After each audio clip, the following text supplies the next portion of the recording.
Rod, how you doing? I thought you were ill. Oh, I can't hear you, buddy. Yeah, Baruch Hashem, I had a 13-hour migraine and I Oh, finally kicked it about well, it was about 1:30. I finally woke up again and was like, oh, thank God. I'll go take a shower now, so I feel much better. But I don't, you know what, do you get migraines? Have you ever had them? I don't know if I would call it a migraine, but I've had Okay. pretty. So we're going to turn it over to you, Rabbi. Okay, good to see everybody. Okay, hope everyone's doing well. And we're going to continue. We've been talking about the seven mitzvot and understanding them. I want to move into the commandment of don't kill, which seems to be self-evident, right? Well, we got to understand this. Everything is so deep. That's the greatest part. There's no end to understanding. So let's understand. I'm going to ask an absurd question. What is actually called killing someone? What's called dying? What's called killing someone? What is it? What is it? Well, I want to give you the real clinical definition. The Talmud does go through obviously the breathing issue. It goes through the heart issue. It actually discusses this in the Talmud thousands of years ago to understand what is the determining factor of life and death, which is why that people should always consult with somebody who is knowledgeable in these areas before medical people make decisions of life and death that they don't necessarily understand. And this is something that is reserved to the Torah greats, and a humble person would understand that. There was a Surgeon General in America at one point named Dr. Koop. Dr. Koop, he was presented with a great moral decision on a life and death question once that came up in the medical field, and he said, I can't answer this, but I do know a rabbi who can. And he went to Moshe Feinstein, who was the leading sage at the time, and he told him what was what. What is the point of life? When is it? So the Talmud discusses in great detail the breathing air aspect, the heartbeat aspect. But I want to get the deeper lying, not the external definition. What is the internal definition of death, or therefore killing someone? And the answer really is that death is when the soul separates from the body. That's what it is. And it's a very deep issue, how it works and what it means. But the taste of death, and this is why this is the great sages didn't taste death. Their bodies were like a garment they took off and put on. But generally speaking, the body and soul are interconnected in this life. And when there's a separation of body and soul, that is the actual definition of death. Now, therefore, says the Talmud, I'm going to give you an extra. Now, we're talking to great people on this line here. No one's obviously going to commit murder. Well, I want to share with you the roots of what this means, what it means to kill someone. So the Talmud talks about what happens when you embarrass somebody publicly. What happens? So what happens is you see the guy's face gets red, right? Beat. The blood rushes. It leaves him, goes to his capillaries, and he's red. Then the blood recedes and he turns white. And that's a little bit of killing someone. You could see it. Their blood like left. The blood recedes, they turn pale, as if part of the life force left them. That is what is so serious about embarrassing someone publicly. Wow. Now, again, I'm not saying in halacha, I'm not saying in law now that a person embarrass someone publicly, that means it's death in terms of Noahide law that killed somebody. But I want you to understand the deeper meanings of what is killing someone. idea of killing someone. There was a famous Jerry Seinfeld line. It was such a deep lie. He goes that the number one fear in the world is public speaking. The number two fear in the world is the fear of death. So Jerry Seinfeld says means the person would rather be in the coffin than the guy delivering the eulogy. Is that crazy? Why is the public speaking is the number one fear and death is number two? It makes no sense. Well, if you understand what we just said, you understand that now, because the fear of public speaking is the fear of embarrassment. It's the fear of being exposed publicly at some debacle. A guy goes to speak, and I don't know, he has a wardrobe malfunction, and I don't know what happens, and the whole world's laughing at the guy. The worst feeling, people will kill themselves not to be embarrassed. So that really is understanding. There are many aspects of what is called killing. Okay. I don't, I don't understand. What do they understand? The people who are, let's say, they're so sure they're pro-choice. What I don't understand is how did everyone know what's called life? At what point's called life? I mean, they can go and see there's some living inside. They know that. It's not like it. That's not like a mystery. We're not living in, in some cave where people think, oh, well, we don't know. The baby was just, he wasn't there. I ate a lot of donuts, and all of a sudden this baby came out. Nobody thinks that. Everyone knows there's a living entity inside. So yeah, okay, hello, whatever you want to be pro, whatever, you better talk to somebody who knows, because do you know what's the point of life? Are you so sure? So murder, killing someone in our world, unfortunately, is not a very distant reality. It's a real reality. It's become not only accepted in American society, it's actually it's adored in a certain way. It's a statement of my freedom. Your freedom. What about the baby's freedom? I agree, you got a problem. I'm not saying a problem. A problem. Thank God you don't really have these issues in Israel, because if someone gets pregnant, then there are. I mean, again, I can't say you don't have it, because not everyone in Israel is religious, but in terms of the large percentage of religious people, so if someone has a baby and for whatever reason they cannot take care of this baby, there are many people that are looking to adopt. They're not trying to make this thing like, hey, go out, be promiscuous as you want, and it doesn't matter because you're free. You're pro. I'm anti-choice. I don't like people who have choices in life. What does that mean? We all like to have choices. But did you understand the two sides? There's a life here. So the issue of not committing murder as a Noahide law is a very real thing. It's a very real thing in the world. And there's many other factors about killing people that are very relevant. I gave you first the extreme to understand it, to understand the analogy that hurting someone is a branch of murder. Embarrassing someone, making them want to jump off a building because they're so embarrassed. So that really is already a like the taste of what this is, the breakdown in relationships between human beings. But it has many parallelisms in things that are real questions of where people don't value the sanctity of life.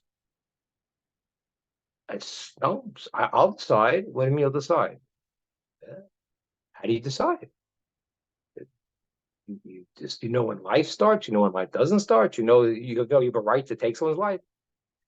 These are strange things. Very unfortunate. Very unfortunate that this. And again, obviously, there are.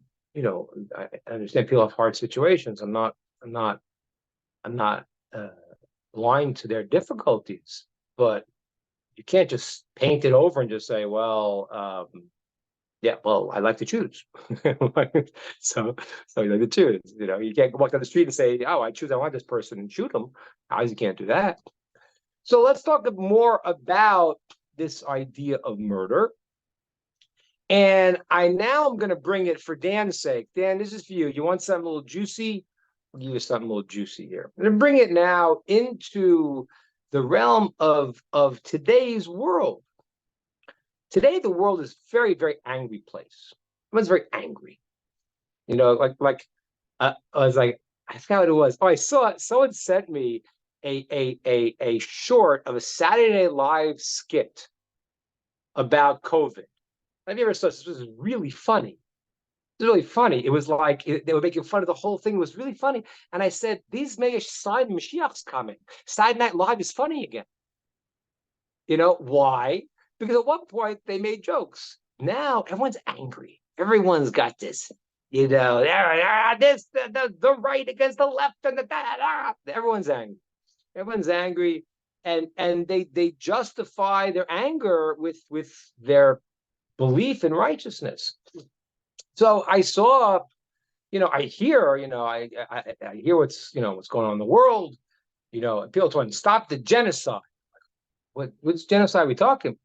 Oh, you don't mean the genocide of them coming to kill us, kill the Jews. You mean the genocide of the Jews pinpointing, going to try to kill this guy, making a thing in Lebanon. They're chasing after, you know, the entire system is voted terrorists into the system. They all want to kill the Jewish people, and the Jews are going around and they're pinpointing and trying to find the one guy and take out the head of the massacres, and that's what the genocide they're referring to.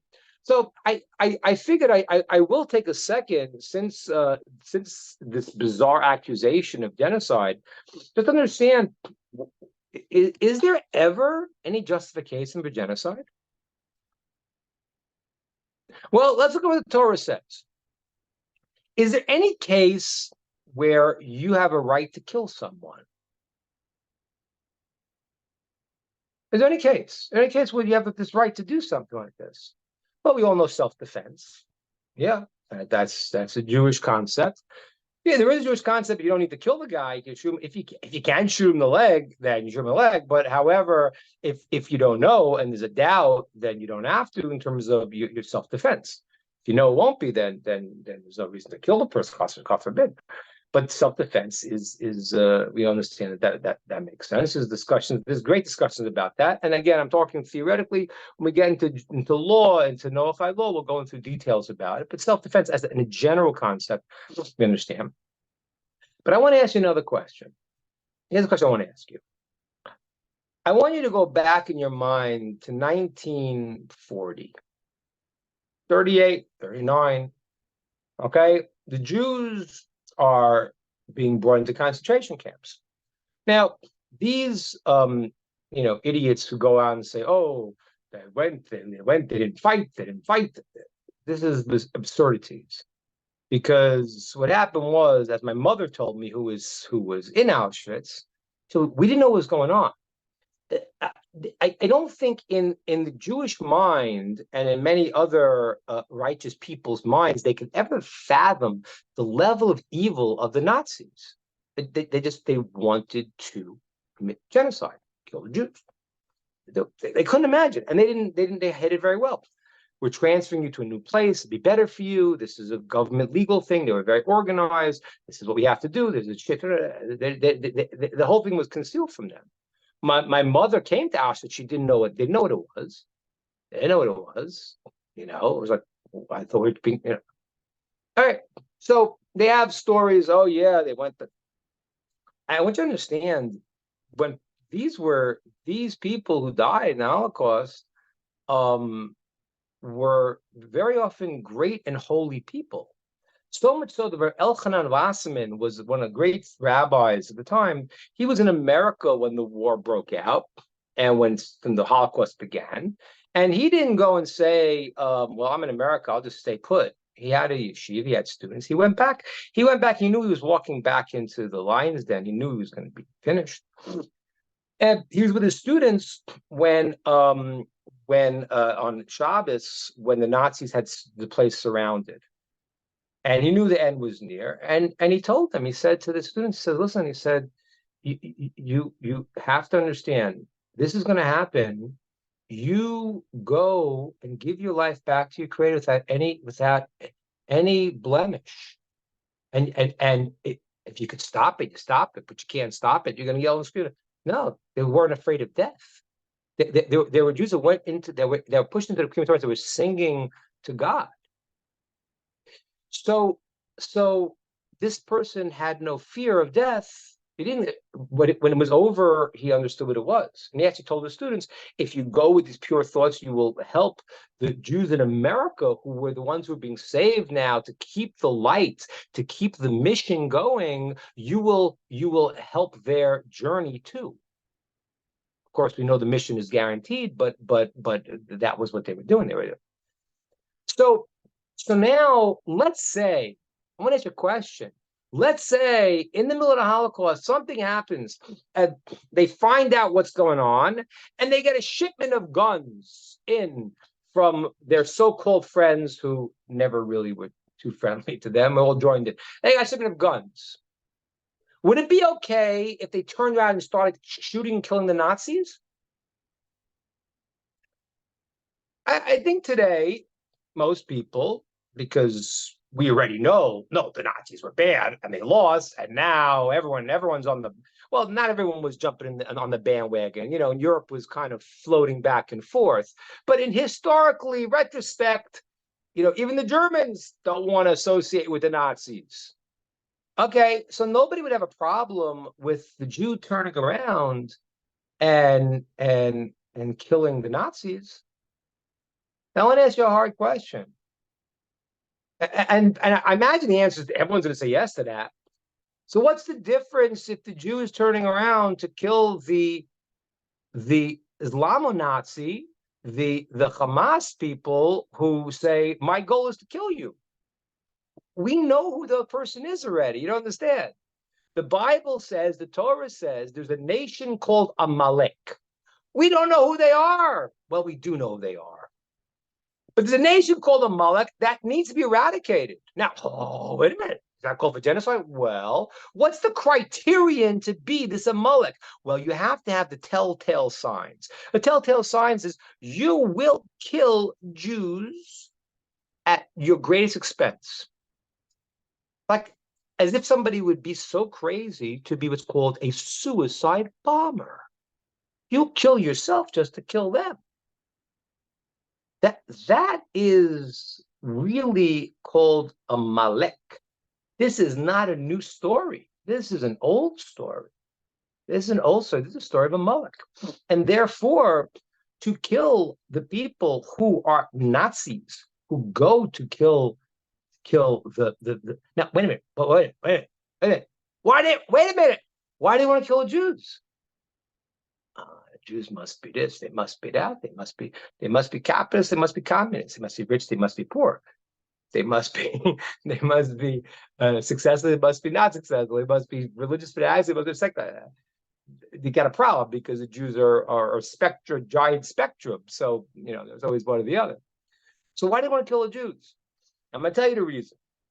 This reason is quite unbelievable, and it really happens right now in the Torah portions that we're starting now, the story of Shmos that we're starting, and the Jews coming out of Egypt and crossing the Red Sea. And as soon as they cross the Red Sea, as soon as they come out of Egypt, this nation of the Nazis, the Amalek, they said, we have to kill the Jews. Because the Jews now came with a mission. What was the mission, really? The mission was that the Jewish people had to align everything to show everything is from God. There's no separate power. Everything returns to its source. There's nothing but when a nation's mission in life is to be separate from God, I don't want to go there. I'm against that. They're against the Jew.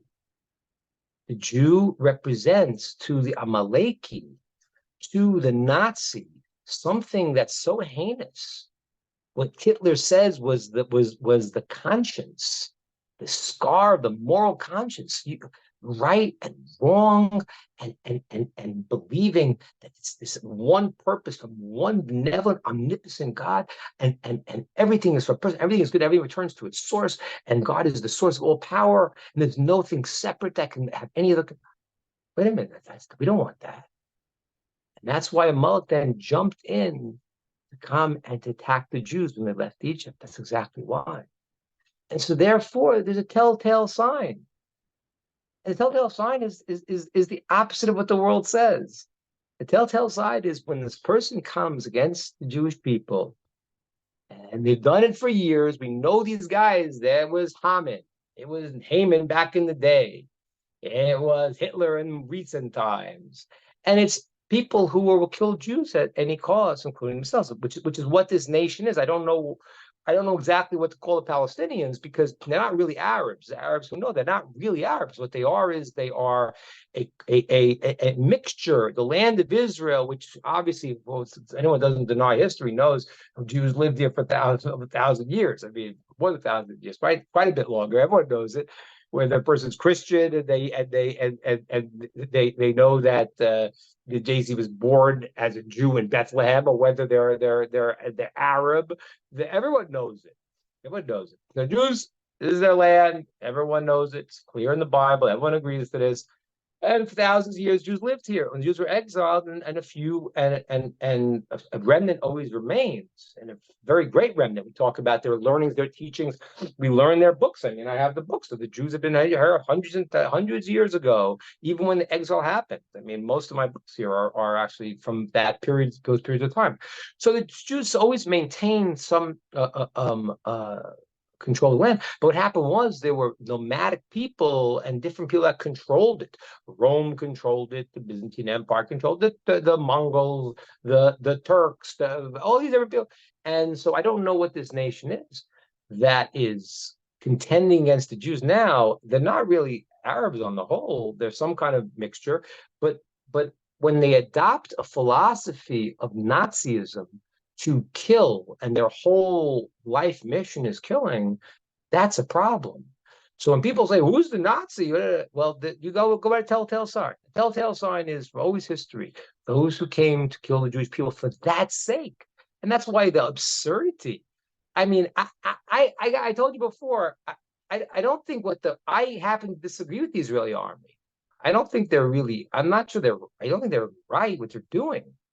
But not because of the reason that other people think. They're running around getting our own soldiers killed because they're trying to meet up with some kind of bizarre pseudo expectation of turn the other cheek that no one ever does. No one would ever do. It's insane. So they're doing pinpointing. I don't know. I mean, I'm happy to save life as much as possible in the war. I think that's wonderful. Except when the guy's coming to kill you, they release people in the prisoner exchange. They're talking about in the news the day they released people. The guy they released was the person who shot 4 people in Jerusalem. The same day. The day they released them, he shot 4 people in Jerusalem. So what is it that that we're dealing with? So murder is one of the 7 Noahide laws. Life has to be valued. From it's a baby's life, if it's embarrassing your friend, you have to love and care about all of God's creations. So much so you don't want to embarrass them. You see, it's like a little bit of death. Certainly you don't want to hurt anybody. Certainly not to take a life, and not to make flippant upon what's life. But there is a time where there's war, and there's no validation for the wars that they validate. The only thing that's really a war that is worthy of a war is when someone comes to kill you, and someone's goal is to kill you. That's an embodiment of evil. That's the point where a person's got to fight, and it's appropriate to fight. So we don't know. And it's very hard to, the only sign of this nation of Amalek is exactly what's happening. It's when they will kill Jews at all costs. I've always told you, Hitler made sure that the trains, instead of bringing firearms to the front line, were transporting Jews to kill them. That means that his own success in his own life was secondary to killing Jews. That's obviously a suicide bomber. Doesn't make any sense otherwise. So this is a mentality. This is a very grave problem, and that's why to convince the people who are saying it's genocide, you know why? Because those people are largely the real Nazis. We live in a very funny world where the Nazis are called other people Nazis. It's unbelievable. It's like if it wasn't so sad, it would be funny. It's literally, the people who, we want democracy and therefore we're going to shut down everything you think. It's a principle of the Torah. It's called Kol HaPaisel B'Paisel. Whoever disqualifies someone is usually doing it with their own problem. This guy, they don't like freedom. If you don't like freedom.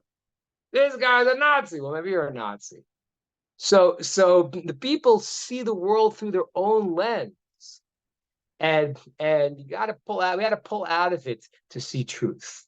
The commandment of don't kill is the end of the road. That's when your person crossed the line; they're not human.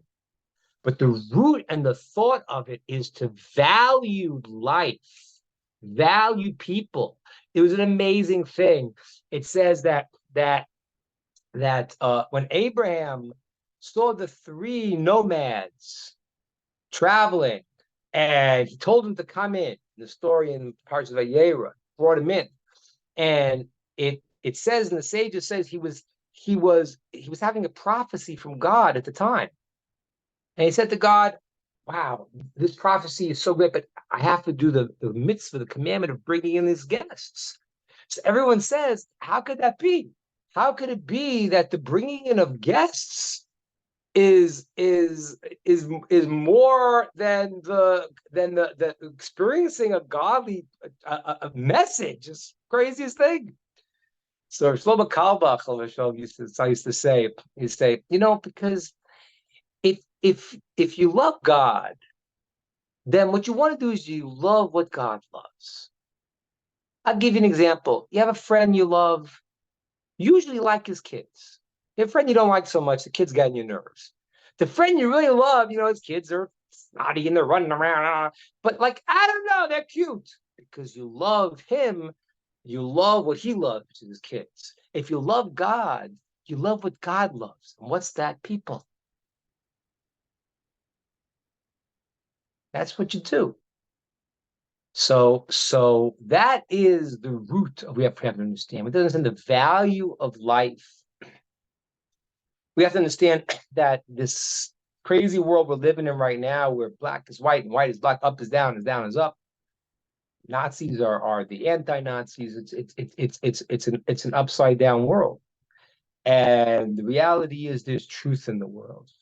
The truth in the world has to be your guide. And you have to understand the sanctity of life. You can't take life unless it's a case where a person is a murderer coming to murder somebody, like the case of the Nazis. So then at that point, it behooves us to deal with evil. There's a time you got to deal with evil. It's a big mistake. I used to I hate to admit it, but as a kid, liking the Beatles and this and that, and some of the lines of let's say all you need is love, this and that. Well, it's a lot better than today, but the truth is that if it says, the verse says, Ohavei Hashem sinhu ra, the ones who love God hate evil. They don't say, oh, it's okay, it's okay. They don't say that. They only say it when it's far away, when they're not on the border, and then someone else's problem.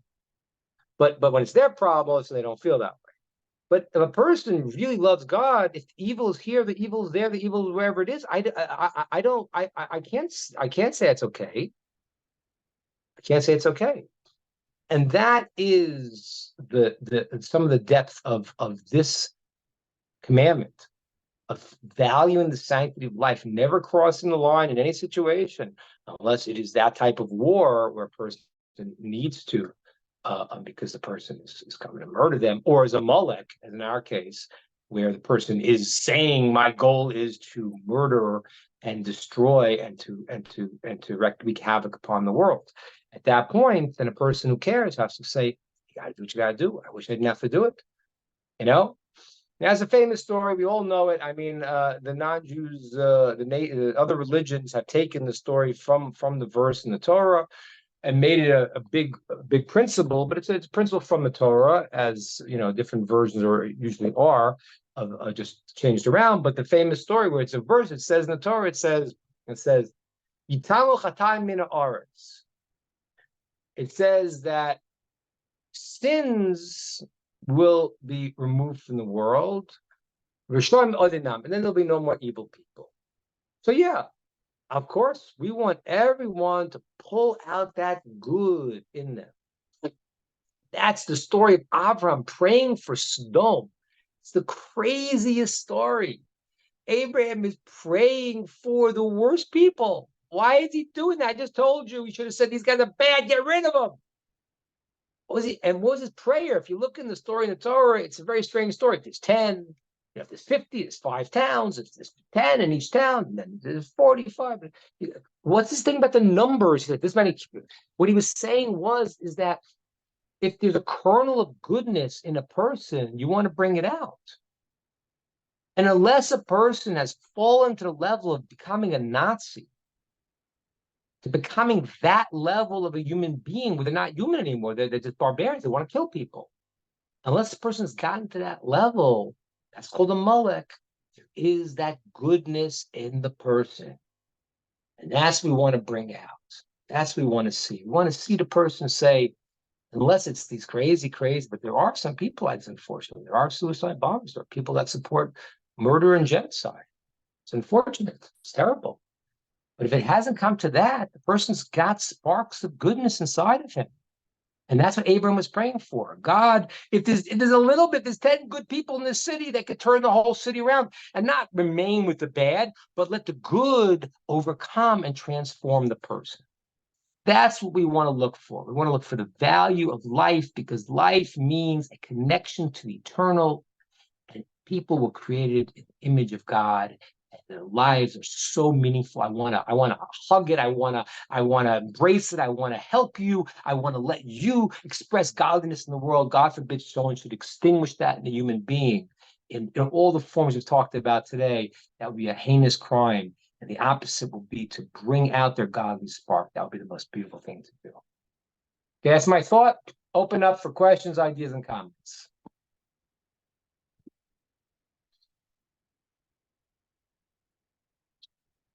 Who would like to be first? Oh, I need to get my charger. So think about that a second. Hold on. My phone's dying. Sorry. Think about the questions. Questions. Very important.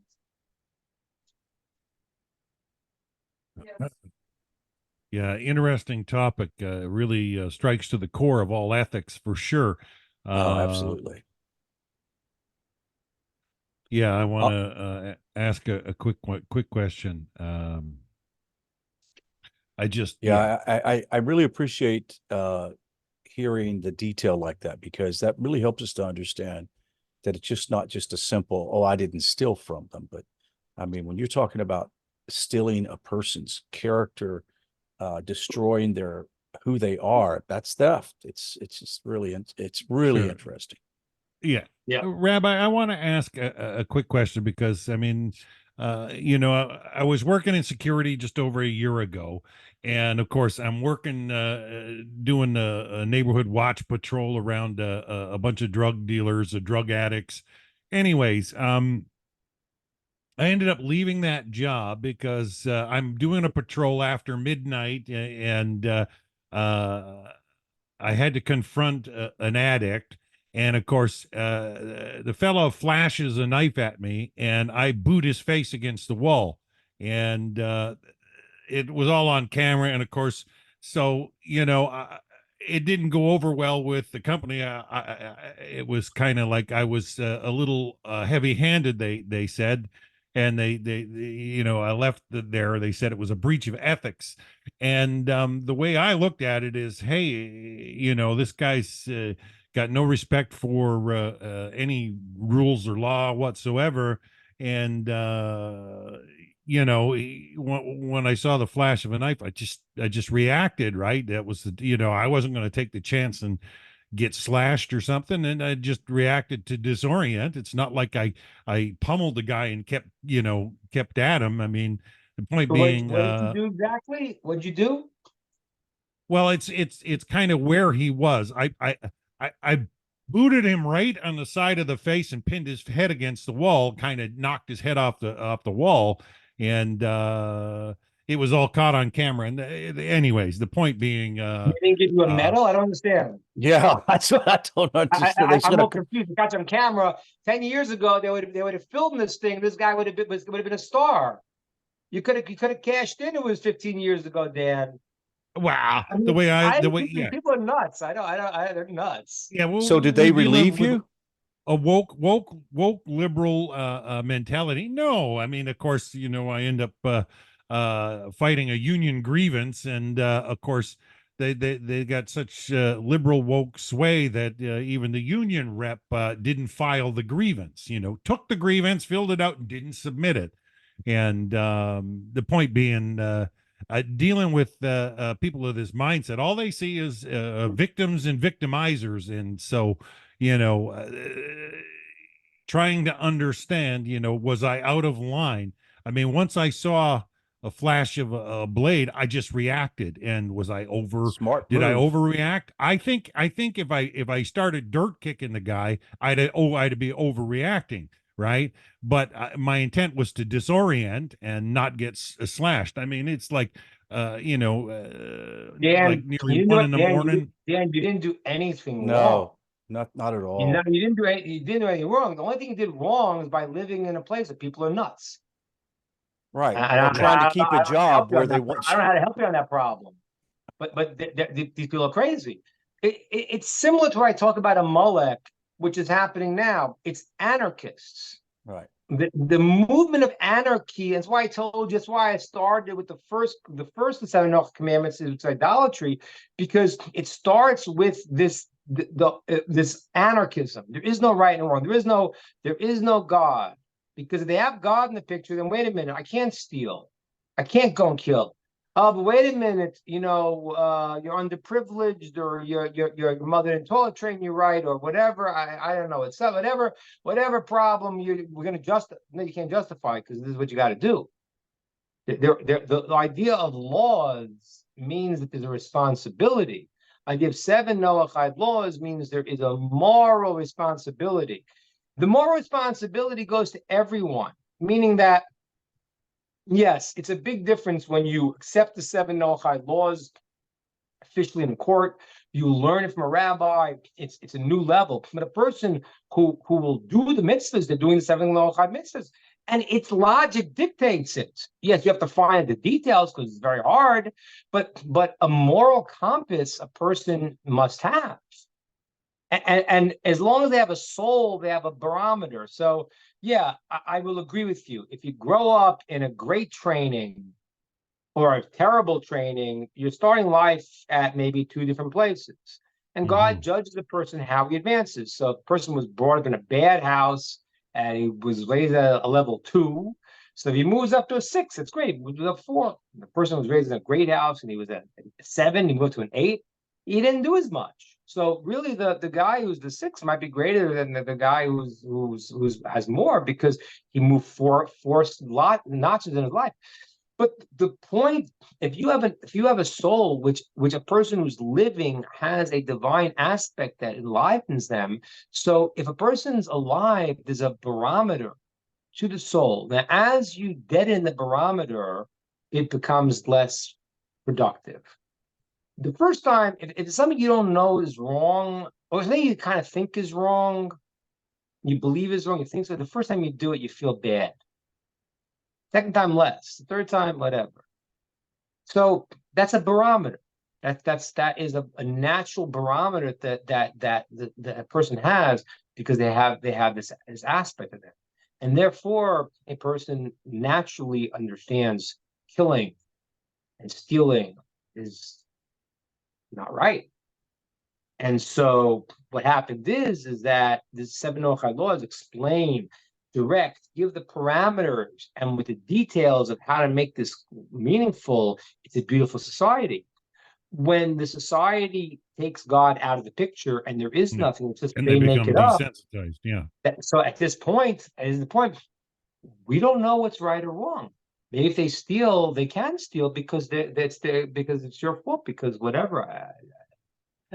Because there's no right or wrong. Once you say there's no right or wrong, there's no objective definer of reality. So then you live in this mayhem, and it's mayhem.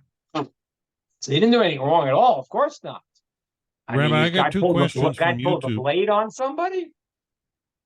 Yeah, well, sometimes it's part of the job, but how do you deal with it? I mean, even the police up here said, I should have a taser or at least a baton or something, but you know, whatever. The point being, thank Hashem, it didn't end up ugly, but Yeah, Rabbi, I got a couple of quick questions on yeah. YouTube. Guela in Colorado, she's asking, would tattooing be considered inflicting bodily injury? Tattooing I mean, that's a good question. Tattooing for a Jew is forbidden. It's not one of the seven Noahide laws. A person can get a tattoo. I mean, I double check this because I have to always get from the Jewish to non-Jews. From a Jewish perspective, it's forbidden. It's actually one of the 13 commandments, but it's not one of the seven Noahide commandments. So if a person wants the tattoo, then the person get a tattoo. I'm not. I'm not a big fan of it personally, but but I don't think it falls into a Noahide obligation. So that one of the seven Noahide laws. Is it a logical law?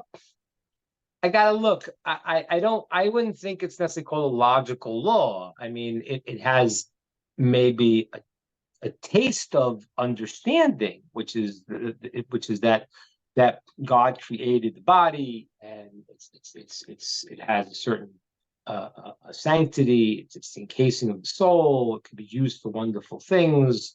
It's has to be taken care of, and desecrating and harming the body is not a good thing. So that's part of the rationale that is against tattoos, but that's not an obligation for someone who's a Noahide. And so Right. the person thinks it's nice looking. I mean, again, times change. When I was a kid, Oh yeah. Anything can be called art only the nowadays, right? sailors had tattoos. It was Yeah. not, it was not a common thing. So today it's like, people think it's nice. So I don't think, I would double check if you want, but I don't think there's any problem for Nochad who wants to get it. I'm not saying I would recommend it, but I don't think it's forbidden for Nochad who likes it, thinks it's attractive. It's good. Obviously, if someone doesn't like it, you can't go and force them to get a tattoo. That would be stealing. That would be harming. That'll be hurting. That'll be bloodletting. That'll be all the various corollaries of stealing and harming that it could be. But if they want it, it's a problem. One other comment on there. We kind of got a little thread going. Toshi's asking. He says, "I have a question. Why did God create good and evil?" He says, "Sorry if this question is not appropriate. I answered in the chat. I said the existence of evil is necessary for there to be genuine free will." And Guila said, "Without evil, one could not acknowledge goodness." And I said, "Well, they couldn't choose one way over the other." Can you weigh in on that, Rabbi? Yeah, it's obviously a very, very good question and a very, very deep and long topic. So the short version is similar to what Dan just said. The short version of it is the creation of evil is really, in a certain sense, the point of the world, meaning that I know it sounds nonsensical, but it is that a human being should be proactive in his development as becoming a spiritual, godly person. That is the idea of the mitzvot. Whether it's the 13 commandments for Jews, the 7 commandments for Noahides, it's that a human being will choose to build themselves. God could have made us robots, but then robots are not building themselves. Even in that sense, it's the idea of the spiritual forces we call malachim. I know I say in English called angels, but the spiritual forces in the world, they don't have this ability to choose between good and evil. Human beings were given that ability so that when we choose, we're building ourselves. We're becoming more godlike, which allows us to experience God more because we did it. If you force someone to do it, then that's not who they are. So to give us the ability to choose and really to thereby build ourselves to be able to experience godliness, to be more like God. God is intrinsically perfect. We can't be intrinsically perfect. The closest we can get is that we made ourselves perfect. We made ourselves good. So what happens is to have that, you have to have an equal and opposite force that seems to draw you towards negative, that you could choose good over evil. But if there was no evil to choose from, then there would be no real mission in the world. There's a mission in the world. The mission in the world is that God created the universe in order the universe can be completed by man in through his actions, and thereby get a greater godly experience because we did it through our actions. We're not just robots. So to have that real free will, we need to have the creation of something, that the illusion of something that's tempting, that is bad, that we can reject. Point of the get bad is to reject it. Right? Yeah, You're right. but Some people go with it. You know, some people believe all the nonsense, and they support evil, and then unfortunately they're on the wrong side of reality. Thank you very much, Rabbi. I'll turn it back to the Zoom class. Okay. I think we're going to end a few minutes early today. Unless there's any more questions. Anyone got any last licks here? Anything they want to add? Everything. I'm fine. Anybody else have a question before we go? Rabbi, we really appreciate it. Really do. Anybody else? Don't forget class tomorrow night with Rabbi Zvi Avner at 7 p.m. and then Rabbi David Weissman at 6 on Tuesday, and then Wednesday at 7, Thursday at 10. So if you haven't received the email, let us know. Send us an email at netivcenter@gmail.com. Rabbi? Rod. Oh, Okay, Sandy. see you all soon. David, Sandy. get your guitar warming up over there. We're just finishing up the dates here. We're talking to Houston. We're getting ready for takeoff. Houston, we've landed. We're planning that. We're also going to be in Florida doing some speaking there. If those who want. Our flight was canceled because our flight was a Delta flight, and all flights other than El Al have been canceled to Israel. So we're in the process of getting a new flight, working out the final details, but we look forward to seeing you all. And we'll maybe send out some other classes that we're putting online, and maybe Rod and Dan will share them with you all.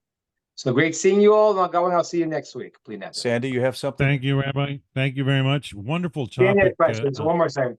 Sandy had a question? No, not a question. Just to let Rod know, Steve canceled his Wednesday night class. Oh, okay. So no class Wednesday night. Okay. Excellent. Thank you, guys. Bye-bye. Shalom, shalom. Thank you, Sandy. Bye-bye. Thank you.